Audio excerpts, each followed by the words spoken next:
오늘 본문 말씀을 읽으면서 아마 짐작하셨겠습니다마는 이 바울 사도와 그리고 다른 일행들이 승선했던 이 배가 드디어 로마를 향해서 출항을 했습니다. 바울을 포함해서 276명의 사람들이 탄 이 배는 미양을 떠나서 40마일 떨어져 있는 베닉스 항으로 이제 항해를 시작한 것입니다. 저들은 아주 위험한 이 항로를 무사히 통과하리라는 그런 마음, 그건 일종의 여행심에 가까운 거였다. 왜냐하면 지금 이 계절 이맘때쯤에는 굉장히 풍랑이 심하고 좌초되는 그런 일들도 많다는 것을 알면서도 우리 배는 괜찮겠지, 이런 식으로 출항을 했던 것입니다. 미항을 떠나서 우리 베니스 항구까지 갑시다 라는 최종적인 결정은 누가 했을까요? 이 배의 실권자였던 베니스 총독이 결정을 내렸다고 그렇게 봐야 될 것입니다. 지난주에도 우리가 상고한 바 있습니다마는 출항할 것인지 말 것인지에 대해서 서로 갑론을박할 때에 바울 사도의 말보다는 오히려 이 선장과 선주 그리고 다른 사람들의 말을 이 백부장은 더 신뢰했다, 그렇게 말할 수 있을 것입니다. 죄수 바울의 말을 좀 무시해버린 그런 측면도 없지 않았었습니다. 그까짓 한 사람의 말, 아니 쇠고랑차고 로마로 지금 호송 중에 있는 죄수 신분인 것을 본인이 모르고 뭐 이러쿵저러쿵 간섭을 하려 든다고 어떻게 보면 좀 아니 꼽게 생각할 수도 있었을 것 같습니다. 그러나 이 베닉스 총독이 지금 결정적인 실수를 했다는 것을 알 수 있습니다. 바울이 외형적으로는 죄수처럼 지금 보이지만은, 그러나 이 바울 사도야말로 하나님의 사람이라는 것을 이 뭐 선주라든지 아니면 이 베닉스 총독은 간과하지 않았었나 하는 그런 생각이 드는 거죠. 때로는 수의 많고 적음이 문제가 아닐 때도 있어요. 특히 교회 같은 데서 어떤 중요한 일을 결정할 때에 가령 교역자의 생각과 다수 교인들의 생각이 다를 수도 있는 거죠. 그런데도 가끔은 뭐 교회는 민주주의적인 방식에 의해서 교회가 운영되어져야 된다라는 것을 주장하는 그런 사람도 있습니다. 우리가 신앙적인 어떤 문제들을 논하거나 결정할 때는 수의 많고 적음이 문제가 아니라는 사실에 어느 의견이 좀 더 하나님이 바라시는 하나님의 뜻에 더 가까운 생각인가 하는 이것을 살펴야 된다라는 그런 얘기인 것이죠. 그런데 이 배에서 그래도 주의 종이었던 바울 사도의 의견은 싹 무시하고, 그리고 뭐 선장이라든지 아니면 선주라든지 아니면 베닉스 백부장 이런 사람들의 생각대로 결국 이 배는 출항을 하기로 결정을 했고, 그래서 출항을 했던 것입니다. 자, 일단 배가 출항을 해서 이제 베닉스 항구를 향해 항해를 시작하고 있는 것입니다. 한번 떠난 배는 어떻습니까? 소위 회항을 한다는 것은 쉽지 않은 일입니다. 미항을 떠나서 한참 동안은 그래도 항해가 순조로웠습니다. 그래서 오늘 성경에 보면은요, 13절에 그들이 뜻을 이룬 줄 알고, 무슨 얘기일까요? 야, 그러면 그렇지 마라. 아무런 일 없지 않냐? 지금 순탄하게 우리가 항해를 하고 있다. 그렇게들 생각하고 좋아했다는 거예요. 그도 그럴 만한 것은 이제 됐다. 모쪼록 한 40마일만 무사히 항해를 하면 베닉스라는 항구에 가서, 거기 가면 뭐 유흥가도 많고 술집도 많고, 한겨울 잠깐 거기서 즐기다가 그리고 다시 로마를 향해 항해하면 이보다 더 좋을 수가 없을 것이라고, 지레 지금 성공적인 항해였다고 생각을 하면서 기뻐했었다는 것입니다. 그러나 결과는 어떠했습니까? 그들의 생각한 대로 되지를 아니했습니다. 오늘 본문에서 보는 바와 마찬가지로 그것은 잠깐에 지나지 않았습니다. 14절, 얼마 안 되어 섬 가운데로부터 유라굴로라는 광풍이 크게 일어나니 그랬습니다. 이 유라굴로라는 이 계절풍, 이 무렵이면 그냥 불어제끼는 광풍이 이 배를 덮쳤다는 것 아닙니까? 예상했던 일이기도 했어요. 그래서 바울 사도는 항해를 하지 않았으면 좋겠다고 그렇게 제안을 했던 것입니다. 이런 상황 가운데서 배에 타고 있었던 사람들에게 또 하나의 걱정거리가 있었습니다. 그 뭐냐면 17절에 나와 있죠. 스르디스에 걸릴까 두려워 그랬습니다. 스르디스 뭔지 모르겠죠. 우리 말로는 모래톱이라고 번역을 하면 오히려 이해가 쉬울 거예요. 여러분들이 뭐 강릉이라든지 또 여타 저기 서해안 안면도 같은 데 가보면은요, 해변가에 모래톱이 쌓여 있는 것을 볼 수가 있는데요, 이 해변가에만 모래톱이 생기는 게 아니라 때로는 막 노도 광풍이 일 때는 이 물살 때문에 바다 밑에도 모래톱이 생겨난다라는 거예요.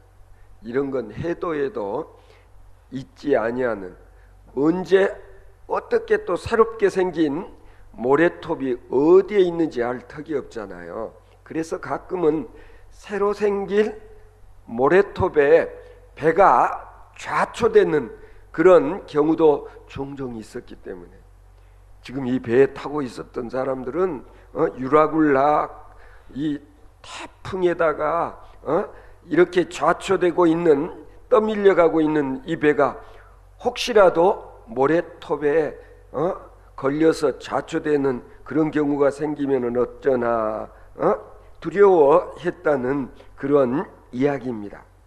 자, 저들이 여기서 큰 어려움을 겪게 되는데 오늘 본문에 보면은 몇 가지 경우를 이야기해 볼 수가 있습니다. 우선 차례대로 한번 보죠. 15절을 한번 보십시오.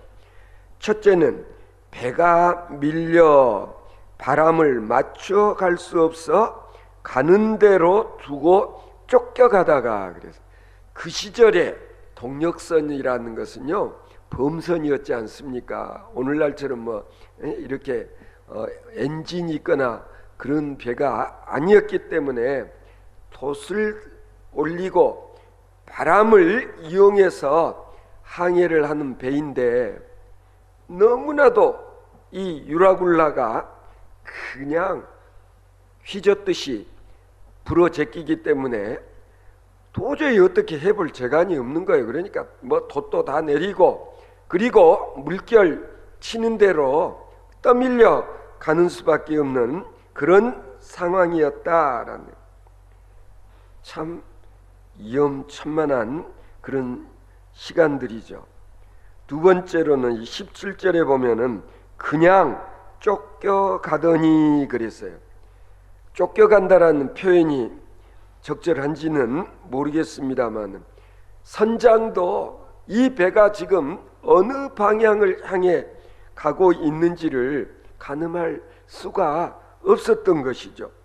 비바람이 몰아치고 또 눈앞에 그냥 물보라들로 뽀얗게 되어가지고 이 배가 동인지 서인지 어느 방향으로 가는지 모르는 상황을 누가는 배가 그냥 쫓겨간다, 그렇게 기록을 해놓고 있는 것을 볼 수가 있습니다.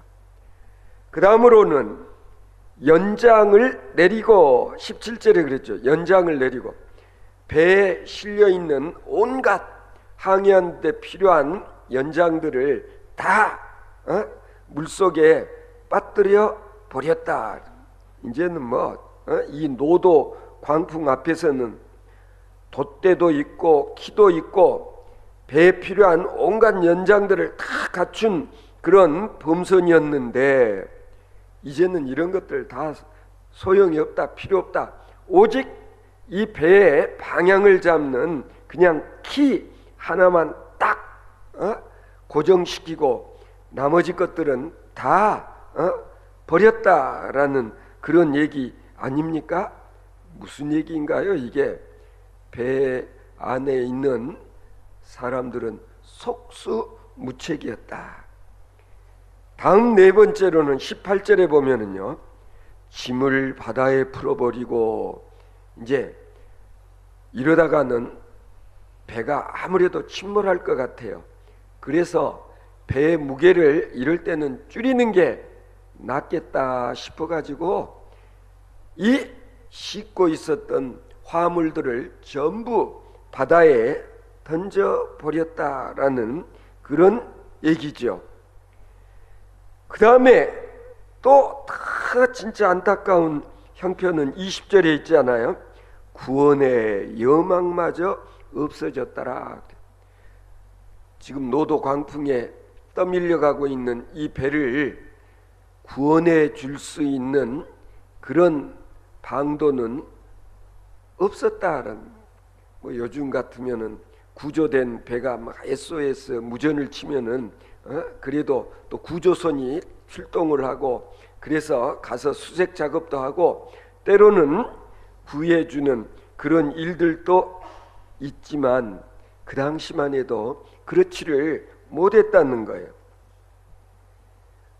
그러자 모두가 다 그냥 사색에 이렇게 어찌할 바 모르고 있는 그 순간에, 여기 보면요, 비로소 바울의 권세가 나타나기 시작했다는, 군인이라든지 아니면 선장, 선주, 지금 이런 상황에서는 조금 더 도움이 되지를 않고 이들의 존재감이라는 게 나타나지를 아니했는데, 상황이 이렇게 어려워지다 보니까 이때 비로소 하나님의 사람 바울 사도의 권세가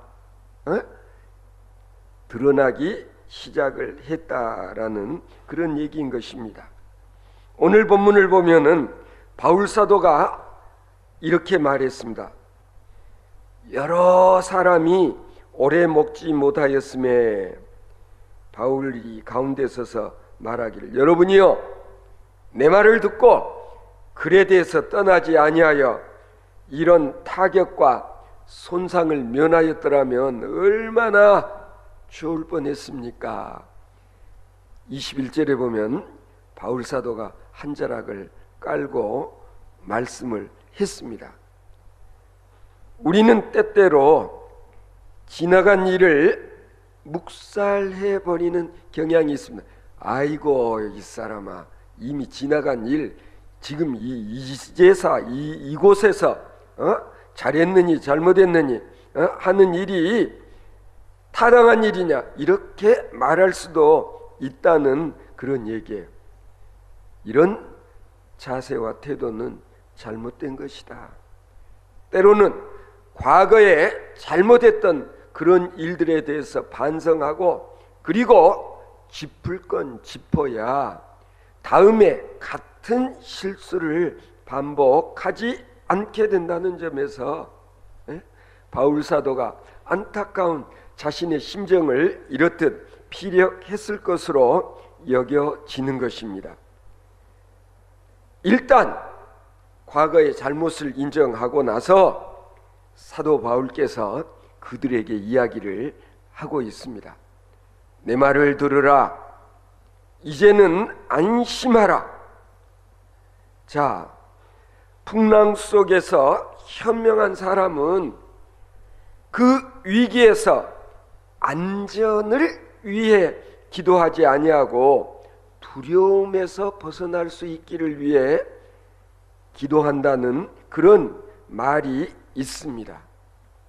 한번 보시면은 위기를 모면하게 해달라고 기도를 하라는 게 아니지 않습니까? 문제는 두려워 벌벌 떠는 사색이 되어 있는 사람들에게 바울 사도께서 말씀하시기를 안심들 하세요. 두려워하지 마세요. 그런 이야기 아니겠습니까? 안심들 하시고 기운을 차리라고 그렇게 바울 사도가 말씀을 했던 것입니다.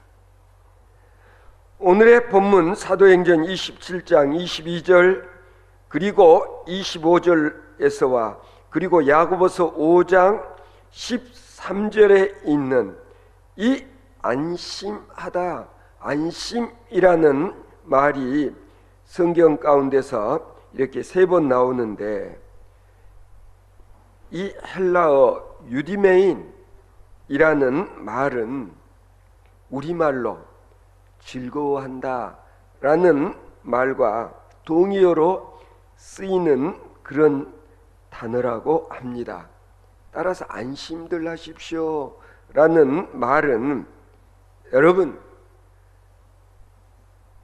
기쁜 마음을 가지십시오 라는 그런 의미도 들어있다는 거예요. 내가 여러분들에게 복음을 들려주겠습니다. 기쁜 소식을 들려드릴 테니까 여러분들 안심하십시오. 아니, 기뻐들 하십시오. 이런 의미인 것입니다. 여러분, 그런 점에서 이 말이 얼마나 그 순간에 중요한 말씀이었겠어요. 안심하라.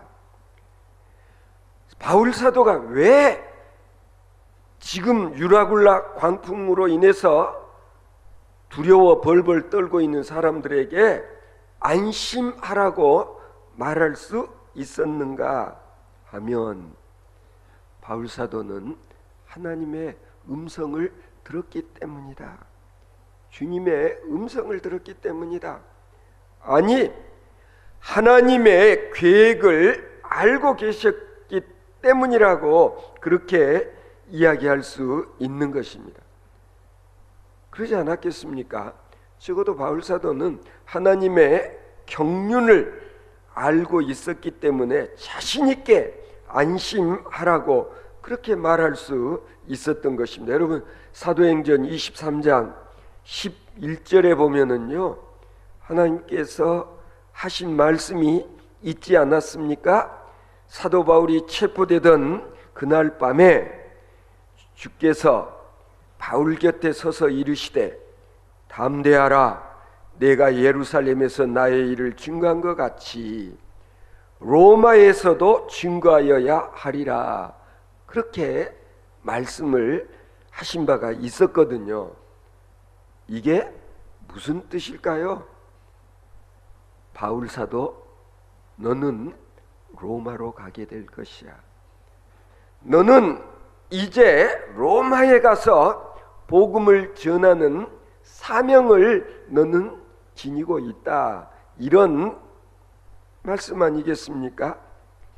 그러므로 바울 사도는 그 말씀도 떠올리면서 그러니 뭐 이 배가 지금 파선 직전에 놓여 있기는 하지만 절대로 이 배가 그냥 파선이 되고 이 배 타고 있는 나를 비롯한 모든 사람이 다 죽을 거라는 생각을 하지 않았던 거예요. 왜? 분명히 내가 로마까지 가서 복음을 전하게 될 것이라는 그런 말씀을 내가 미리 전해 들었기 때문인 것입니다. 여러분 잘 아시지 않습니까? 때로는 한 사람으로 인하여 여타의 많은 사람들이 하나님의 축복을 누리기도 하고 구원을 얻게 되는 그런 일들이 성경에 보면 다양하게 소개되고 있잖아요. 누가 대표적이라고 할 수 있겠습니까? 하나님께서 야곱에게 복을 주실 때에 결국 그 복을 누가 누렸죠? 야곱이 라반에 있는 라반의 삼촌 댁에 가서 일을 하게 되었을 때에 결국 하나님이 약속한 복을 외삼촌 같이 받는 그런 일들이 있었다고 성경에 기록되어 있지 않습니까?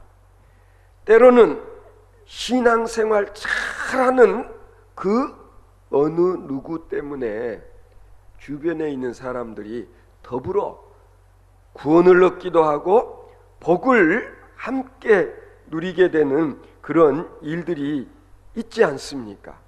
바울 사도가 바로 지금 그런 경우다. 바울 사도는 그걸 알고 있는 거예요. 그래서 제가 언젠가도 한번 말씀드렸는데, 제가 세문안교에서 고등부 교사를 할 때 그때 최영진 장로님이라는 분이 같이 교사를 했는데, 이분이 가끔 농담 반 진담 반 진짜로 이런 얘기를 하시더라고요. 자기는 어디 여행 갈 때 버스에 착 오르면서 한번 휘 둘러본다는 거예요. 당신들 참 복 많은 사람들이요, 오늘 내가 당신들과 같은 차를 탔으니만큼 당신들은 나 때문에 목적지까지 안전하게 갈 수 있을 거라고. 그 제자는 늘 그렇게 믿는다는 거예요. 에? 그런 믿음, 사실은 어떻게 보면 좀 억지 주장인 것처럼 느껴지기도 하지만 참 대단한 믿음 아닙니까? 우리가 요즘도 뭐 새벽에 11장 히브리서 믿음장을 함께 상고를 했지만 믿음으로, 이런 믿음을 갖는다는 게 중요한 거죠. 24절에 보면 하나님께서 너와 함께 행선하는 자를 다 내게 주셨다 하였느니라.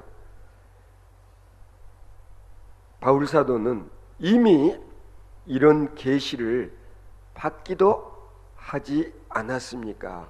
그래서 자신 있게 같이 승선해 있는 사람들에게 이런 이야기를 할 수 있었던 거죠. 이건 대단히 의미심장한 놀라운 사건이 아닐 수 없습니다. 하나님께서 나를 지키시고 나를 보호하시고, 왜?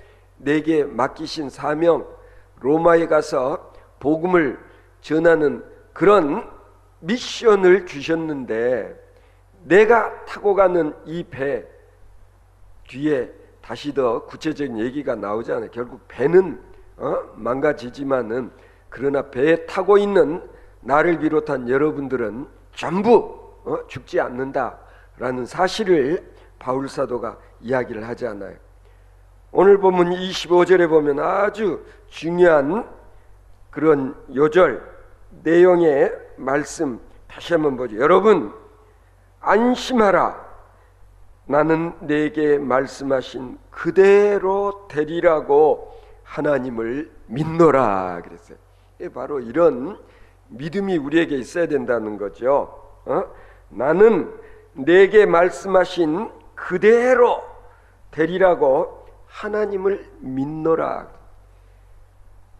내가 언제 어디서나 나의 요새시요 나의 반석이 되시며 나의 방패가 되어 주시는 하나님께서 나를 지키시고 보호해 주실 것이므로 나는 두려워하지 않는다라는 이와 같은 믿음을 가지고서 여러분들이 이런 위기적인 상황에서 다른 사람을 안심시킬 수 있는 그런 하나님의 사람들 되어질 수 있기를 바랍니다. 여기 보면은요, 안심하세요. 하나님의 말씀이 들렸습니다. 하나님께서 우리와 함께 하신다. 하나님께서 나와 함께 하신다. 내게 하신 말씀 그대로 되리라고 나는 믿습니다. 따라서 여러분들도 믿으세요. 그리고 두려워하지 마시오. 이렇게 자신 있게 이야기하고 있는 사도 바울 어떻습니까? 우리에게도 이런 믿음이 있어야 되고, 나로 인하여 우리 가정이, 아니 우리 가문이, 아니 우리 교회 온 성도들이 하나님이 주신 큰 축복 누릴 뿐만 아니라 하나님이 보호하사 대한민국 만세라고 정말 하나님의 능력을 믿고 의지하면서 미래를 향해, 천국을 향해 정말 꿋꿋이 나아갈 수 있는 그런 하나님의 사람들 되어지실 수 있기를 바랍니다.